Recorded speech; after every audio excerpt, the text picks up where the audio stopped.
हे पहा किती छान असा आपला केक तयार झालेला आहे। कलरही त्याला खूप सुंदर असा आलेला आहे। रव्याचा केक आहे असं बघून वाटणारच नाही आपल्याला, खरंच टुटी फ्रुटीचा बनवलेला हा रवा केक। केक काढण्यासाठी अगोदर सगळं असा काढून घ्यायचा आहे आणि नंतर आपण केक काढायचा आहे। अतिशय न तुटता खरंच खूप छान केक निघतो। एकदम स्पॉन्जी केक तयार झालेला आहे हा। बघू शकताय तुम्ही, सुरी फिरवताना दिसून येतोय। नमस्कार, एका नवीन व्हिडिओमध्ये सर्वांचं स्वागत। आज मी तुम्हाला दाखवणार आहे रव्यापासून बनवलेला टुटी फ्रुटी केक। त्यासाठी लागणार आहे बारीक रवा। हा एकदम बारीक असा रवा आहे, तो घेतलेला आहे मी 1.5 वाटी। आणि त्या 1.5 वाटीसाठी लागणारं प्रमाण 1 वाटी दूध घेतलेली आहे, टुटी फ्रुटी आणि 1 वाटी पिठी साखर। आणि त्याच्यासाठी फ्लेवरसाठी मी घेतलेला आहे व्हॅनिला इसेन्स। तुम्ही कोणत्याही फ्लेवरचं तुम्हाला आवडेल ते वापरू शकता आणि नसेल तर विलायची पावडर वापरली तरी चालेल। हे आहे बेकिंग सोडा आणि बेकिंग पावडर। आपल्याला जो सोडा असतो घरातला तो आणि बेकिंग पावडर दोन्ही लागणार आहे। हे आहे केक टीन, याच्यामध्ये आपल्याला केक सेट करायचा आहे। तुमच्याकडे हे नसेल तर तुम्ही पातेल्यात वापरलं तरी चालेल। इंडालियमचं पातेलं वापरायचं, स्टीलच्या पातेल्यात चिटकू शकतो। तर चला आपण केकला सुरुवात करूया। आता सगळ्यात अगोदर आपल्याला करायचं आहे म्हणजे ही जो रवा आहे तो मिक्सरमध्ये फिरून घ्यायचा आहे। जरी बारीक रवा असेल तरीही तुम्ही हा रवा मिक्सरला 2 ते 3 वेळा फिरून घ्यायचा आहे, जेणेकरून हा रव्याचं थोडंसं आपल्याला बारीक पीठ तयार होईल आणि थोडंसं असं रवाळ असं टेक्स्चर तयार झालं पाहिजे, म्हणजे आपला केक हा छान होतो, त्याला बाइंडिंग छान येतं। तर हे पहा, मी अशा प्रकारे रवा मिक्सरमधून काढून घेतलेला आहे। तुम्ही बघू शकता कसा बारीक रवा, थोडं पीठ आणि थोडंसं रवा टेक्स्चर त्याला आलेलं आहे। केक बनवण्यासाठी आपण कुकरही वापरू शकतो किंवा पातेलं असेल तुमच्याकडे, कढई, नाहीतर मग हे असं जाडबुडाचं पातेलं असेल तर तेही वापरू शकतो। ते गरम करायला ठेवायचं अगोदर। आता आपण केकची सगळं साहित्य घेऊया। हे पिठी साखर आहे आणि हे आहे आपण घेतलेलं 1 वाटी दूध।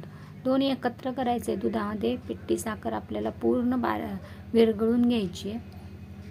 दूध हे गरमही नाही घ्यायचं आणि गारही नाही घ्यायचं, रूम टेम्परेचरचं दूध आहे। आणि केकमध्ये सगळ्यात महत्त्वाची सामग्री आहे ते म्हणजे हे तेल। आपला केक हा मऊ होण्यासाठी, स्पॉन्जी होण्यासाठी आपल्याला हे तेल घ्यायचं आहे। कोणत्याही फ्लेवरचं घ्यायचं नाही। आपल्या घरामध्ये जे सोयाबीन किंवा सनफ्लावरचं जे तेल आहे, शेंगदाणा तेल, ते तुम्ही वापरायचं आहे। ते घेतलेलं आहे मी 5 चमचे। हे जो छोटा चमचा दिसतो तो 5 चमचे तेल आहे। तुम्हाला पाहिजे असेल तर तुम्ही देसी घी वापरू शकता। त्यातलं थोडं तेल मी हे केकच्या टिनला लावण्यासाठी ठेवलेलं आहे। 4 ते 5 चमचे तेल आपल्याला याच्यामध्ये टाकायचं आणि हे मिश्रण सगळं एकदा चांगलं असं हलवून घ्यायचं आहे। आता याच्यामध्ये आपण घालणार आहोत तो आपण हा बारीक केलेला रवा, दूध, साखर आणि तेल एकत्र करून त्याच्यामध्ये नंतर हा रवा मिक्स करून घ्यायचा आहे। हे पहा, मी अशा प्रकारे सगळा रवा मिक्स करून घेतला आणि आपण जे 1 वाटी दूध वापरलेलं आहे, आता हे मिक्सर आपण 10 मिनिटासाठी झाकून ठेवायचं आहे। तोपर्यंत आपण हे केक टिनला चांगलं तेल लावून घ्यायचं आहे।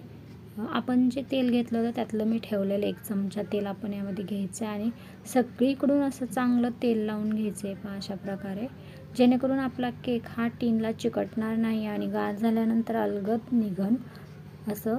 तुमच्याकडे जर बटर पेपर असेल तर तुम्ही तोही लावू शकता। जर बटर पेपर नसेल तर अशा प्रकारे तेल लावून घ्यायचे आणि तेल लावल्यानंतर त्याच्यावरती आपल्याला टाकायचं आहे ते म्हणजे गव्हाचं थोडंसं पीठ। आपण याच्यामध्ये कुठेही मैद्याचा वापर केलेला नाही आहे, त्यासाठी मी घेतलेलं आहे गव्हाचं पीठ। तेलावरती आपण थोडंसं स्प्रेड करायचं हे गव्हाचं पीठ, म्हणजे आपला केक हा अजिबात खाली चिकटणार नाही आणि पूर्ण केक आपला हा टिनमधून सहज अलगद असा बाहेर निघेल। अशा प्रकारे पूर्ण पीठ मी स्प्रेड करून घेतलेलं आहे आणि तुम्ही पाहू शकता अशा प्रकारे पीठ लावून घ्यायचे। आणि सगळ्यात महत्त्वाचं आता तुम्हाला सांगते एक टिप्स, ती म्हणजे ही टुटी फ्रुटी आपण केकमध्ये घालणार आहोत। ती टुटी फ्रुटी खाली तळाला बसू नये पूर्ण केकमध्ये राहावी आणि वरती राहावी यासाठी ह्याला आपण हे गव्हाचं पिठाचं बाइंडिंग करून घ्यायचं आहे. तुम्ही जर सुट्टी टाकली तर ती पूर्ण खाली तळाला जाऊन बसते आणि मग खाली चिकटते, ती गोड असते त्यामुळे, म्हणून हे असं बाइंडिंग करायचं आहे. 10 मिनटानंतर आपलं रव्याचं टेक्स्चर हे पहा असं घट्ट झाले, रवा फुगलेला आहे. आता आपण ह्याच्यामध्ये अजून दूध घालणार आहोत. हे अर्धी वाटी दूध मी पुन्हा दुसरं घेतलेलं आहे. एकूण 1.5 वाटी दूध आपल्याला लागतं आहे. हे पहा थोडं थोडं टाकत आपण असं पातळ करायचं हे मिश्रण. अशा प्रकारचं टेक्स्चर आपल्याला हवं आहे पिठाचं. पूर्ण अर्धी वाटी दूध मी यामध्ये पुन्हा वापरलेलं आहे. तुम्हाला दाखवते असं हे आपल्या केकचं मिश्रण तयार व्हायला हवं आहे. असं पातळ बनवायचं, जास्त घट्ट बनवायचं नाही, नाहीतर तुमचा केक हा कडक बनतो.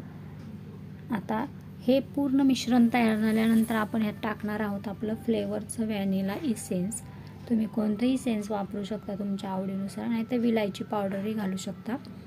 इसेन्स पूर्ण पण याच्यामध्ये मिक्स करून घ्यायचे. आणि आता आपला केक फुगण्यासाठी आवश्यक वस्तू आहे ती म्हणजे बेकिंग पावडर. ती आता आपण नंतर घालणार आहोत. हे पहा मी 1.5 चमचा बेकिंग पावडर टाकते. प्रमाण महत्त्वाचं आहे याच्यासाठी. 1.5 वाटी गरा घेतला त्यासाठी 1.5 चमचा बेकिंग पावडर तुम्ही टाकायची आणि हा खायचा सोडा 1 चमचा. प्रमाणच ठेवते. 1 वाटी रवा असेल तर 1च चमचा बेकिंग पावडर टाकायची. हा 5 चमचा आहे. आणि हे चांगलं आपल्या मिक्स करून घ्यायचं आहे मिश्रणामध्ये. एकाच साईडने पूर्ण हलवायचं आहे, उलटं सुलटं हलवायचं नाही आहे. आणि आपल्या मिश्रणामध्ये बेकिंग पावडर आणि बेकिंग सोडा पूर्ण मिक्स करून घ्यायचं आहे. मिक्स झाल्यानंतर आपण जी टुटी फुटी बाइंडिंग करून ठेवलेली आहे ती टाकायची आहे. हे पहा मी थोडीच टाकली आहे, नंतर वरून थोडी टाकणार आहे. हे आतल्या साईडने आपल्या पूर्ण केकमध्ये राहिनी टुटी फुटी. अशा प्रकारचं मिश्रण छान झालं आहे. त्याच्या बबल्स आलेत. हे पहा जास्त वेळ ठेवायचं नाही. हे लगेच बेकिंग सोडा आणि बेकिंग पावडर टाकल्यानंतर पुढं फास्ट लगेच मिश्रण केक टीनमध्ये घालून आपल्याला गॅसवरती ठेवायचं आहे. यासाठी आपण ओव्हन वापरणार नाही आहे. तुम्हाला मी अगदी साध्या सोप्या पद्धतीने केक सांगत आहे. थोडी ठेवलेली टुटी फुटी आपण मिश्रणावर अशी टाकायची आणि टीन थोडासा आपटायचा आहे, म्हणजे आपला केक मधूनच फुगत नाही, प्लेन होतो. हे पहा हे पातेलं मी असं गॅसवरती गरम करून घेतले, प्रीहीट केलेलं आहे. 5 मिनटं मी गरम करायला ठेवलेलं होतं. असा केक 25 मिनटानंतर हा केक तुम्ही पाहू शकता. 25 मिनटं झालेली आहेत. आपला केक आता तयार होत आला आहे. पूर्ण कलरही छान यायला लागला आहे. मी अजून 2 ते 3 मिनटं ठेवणार आहे, म्हणजे वरूनही आपल्या केकला कलर येईल. 3 मिनटानंतर पहा पूर्ण 30 मिनटं, अर्धा तासात हा केक आपला तयार झालेला आहे. टूथपिक आपली क्लीन येते म्हणजे केक तयार आहे. हे पहा आपली टुटी फुटी पूर्ण वरती आहे. कलरही किती छान आला आहे आपल्या केकला. खरंच खूप छान असा केक तयार झालेला आहे. केक गार झाल्यानंतर सुरी पूर्ण 4ही बाजूनी फिरून घ्यायची, असा आपला केक निघाला पाहिजे पूर्ण. हे पहा आपण आतून कणिक लावली होती त्याच्यामुळे पूर्ण केक बाहेर निघलेला आहे, छान तुटलेला नाही आहे. किती स्पॉन्जी केक तयार झाला आहे. हे सगळं तुम्हाला पूर्ण टीन गार झाल्यानंतर करायचं आहे. गरम टीन असताना केक काढायचा नाही, नाहीतर तो तुटतो. हे पहा आतूनही किती छान टेक्स्चर आले केकला, वाटतच नाही हा रव्याचा केक आहे म्हणून.